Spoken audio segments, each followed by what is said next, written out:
Hello guys, welcome to my YouTube channel. आज हम लोग मदरबोर्ड रिप्लेस करने के बारे में आपको दिखा देंगे। जो ओल्ड वाला बोर्ड है उसको जो केबल लगाया रहेगा उसको पूरा निकाल कर जो उसके अंदर स्क्रू है वो भी निकालना पड़ेगा। सब मदरबोर्ड के लिए सेम प्रोसीजर रहता है, लेकिन मदरबोर्ड अलग अलग रहेगा या फिर प्रोसेसर रैम वो अलग रहेगा, लेकिन प्रोसीजर सेम ही है।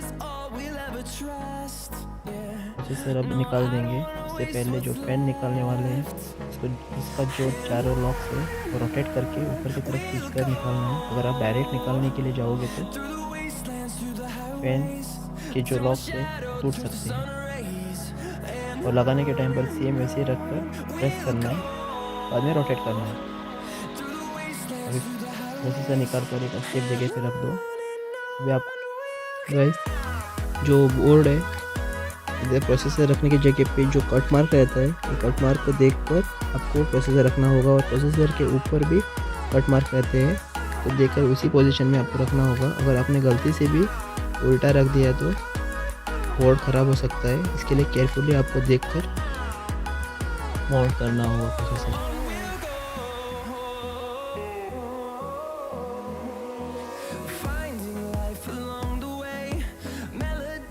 और रैम है, रैम को आपको चेक करना है तो PC4 मतलब DDR4, PC3 मतलब DDR3, PC2 मतलब DDR2।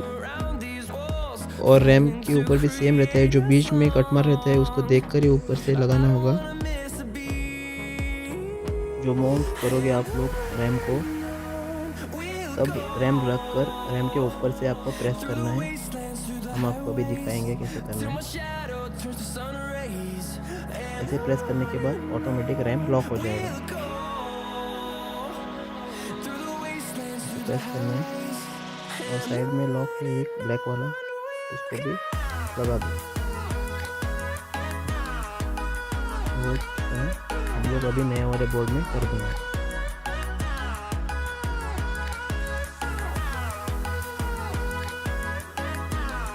तो प्रोसेसर लगाने के बाद, लॉक होने के बाद उसके ऊपर हीट सिंक पेस्ट लगाएं। इससे प्रोसेसर हीट नहीं होता है और वो लगाना ही पड़ता है। अगर आपने नहीं लगाया तो एक बार मदरबोर्ड ऑन भी नहीं होगा और बोर्ड खराब होने का चांसेस ज़्यादा रहता है। और जो फैन हमने कैसे पहला निकाला था, सेम ऐसी पोजीशन में रखकर लॉक्स को प्रेस करना है और रोटेट करना है। बैक साइड में चेक करना है करेक्टली फिट हुआ है कि नहीं। अगर नहीं हुआ है तो आपको फिर से ठीक से फिट करना पड़ेगा।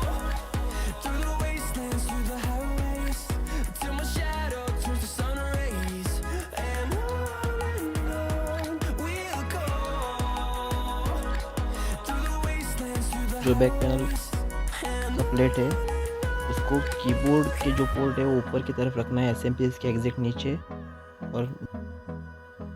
और जो नीचे की तरफ ऑडियो पोर्ट का रखना है। और आपको मदरबोर्ड माउंट करने से पहले उसके नीचे ऐसा स्पंज या फिर प्लास्टिक कुछ भी लगाए तो बेटर रहता है, क्योंकि बोर्ड शॉर्ट नहीं होता है कभी भी।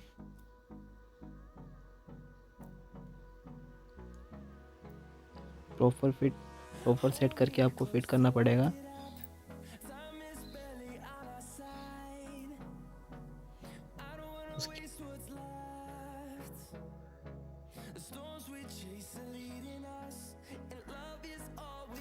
ये है ऑडियो पोर्ट, जो बीच में पिन नहीं रहता है उसको F ऑडियो पोर्ट रहता है, फ्रंट पैनल ऑडियो पोर्ट। और एक रहता है फ्रंट पैनल USB, वो ऑलरेडी उसकी साइड में है, वो हमने लगा दिया है। उसको साइड से पिन नहीं रहता है। और फ्रंट पैनल का जो पावर बटन, रीसेट बटन के केबल से अभी लगा देंगे।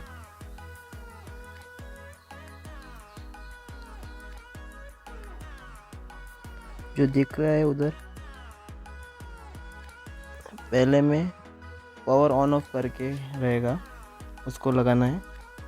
उसके नीचे रीसेट बटन,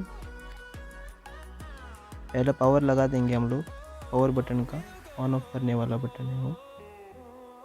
और उसके एग्जिट साइड में पावर LED इंडिकेटर जो रहता है, लाइट्स ब्लिंक होता है ऑन करने के बाद, वो वाले केबल से प्लस वाला साइन बाहर की तरफ रहेगा और बीच में माइनस रहेगा।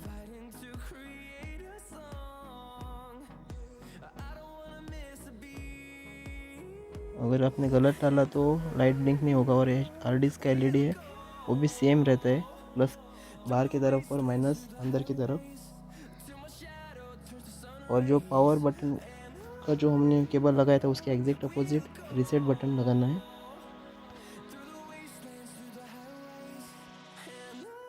अभी एसएमपीएस का पावर केबल लगा देंगे 24 पिन स्विच। ये ठीक से लगाना है, लूज़ नहीं रहना चाहिए। और एक साइड से 4 पिन स्विच रहता है, इसमें हमें 8 पिन स्विच है ये वाला।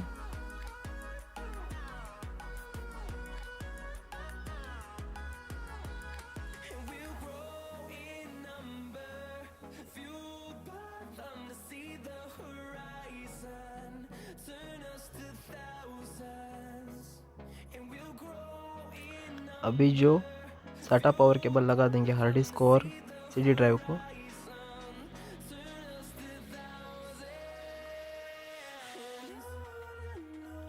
अभी एक एक करके दोनों को साटा केबल लगा देंगे। मदरबोर्ड में 4 पोर्ट रहता है, साटा 1, साटा 2, साटा 3, साटा 4। कौन से भी पोर्ट में आप लगा सकते हो। नॉर्मली हार्ड डिस्क को साटा 1 में लगाते हैं। अगर आपको ओएस इंस्टॉलेशन करना है तो फिर आप सेकंड में रख सकते हो। बायोस से आप चेंजेस कर सकते हो, लेकिन आप फ़िलहाल साटा 1 में हार्ड डिस्क को लगा दो। अभी पूरा कनेक्शन हो चुका है गाइस। अभी पूरा केबल को टाई लगाकर बांध दो ताकि केबल कौन सा भी सीपीयू फैन के अंदर ना फंसे।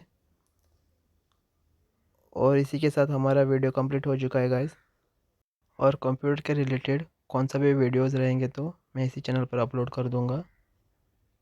प्लीज़ आप लाइक और सब्सक्राइब कर देना। Thank you for watching. धन्यवाद। जय हिंद।